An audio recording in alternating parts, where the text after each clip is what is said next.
Hey there, everybody.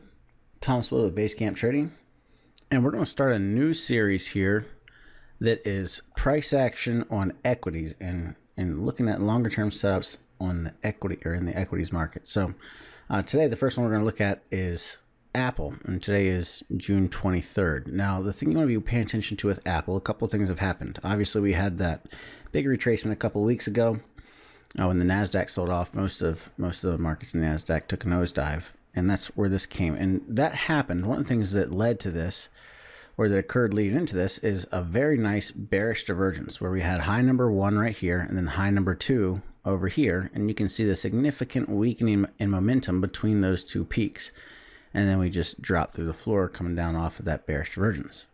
Now, that being said, today we have a bullish engulfing on the dailies. Now, it's only about 2:40 in the afternoon, so there's still a little bit of time left for this market to move going into the close, so be careful. But as of right now, it's looking like it's forming a bullish engulfing, and if we can close up around where we are, around the 147 level, that would be good for the dailies. Now, the problem I have with Apple, and the reason I'm saying be cautious with this, is if you pull back and you look at your weekly and your monthly price charts. First off, let's take a look at the weeklies.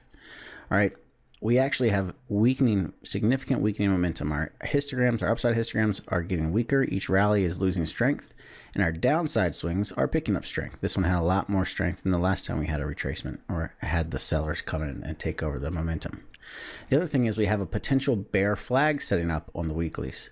So if next week breaks this week's low, that would be bearish. Now, I always tell people, look, trading is basically a series of if-then statements.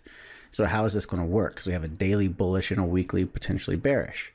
Well, the way we look at this is we'll say, all right, if we do not break this week's low next week, then we're bullish. If we do break this week's low next week, then we're bearish.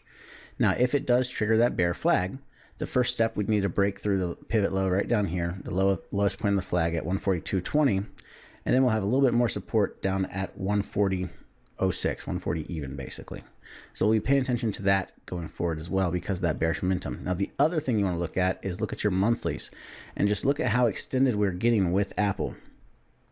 Now, I'm not saying that this is a bad thing. I mean, this has been a major uptrend, higher highs, higher lows.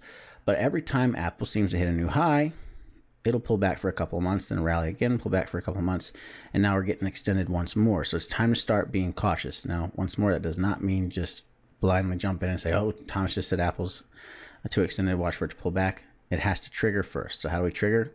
We'd want to see it break this month's low next month, or we want to see this month go down and break below 140. And if that happens, then we're looking for a retracement back down to around 126, 125 area, going down to fill this gap down here. Alrighty. The other thing that's interesting about the monthlies is our momentum is weakening a bit here. We have decreasing momentum every time we have an upswing. So again, be careful with that. We're getting a little bit of a bearish divergence. You can watch that to potentially pull back. So that's all I have for you for today. I hope you enjoy this new series. And until next time, happy trading.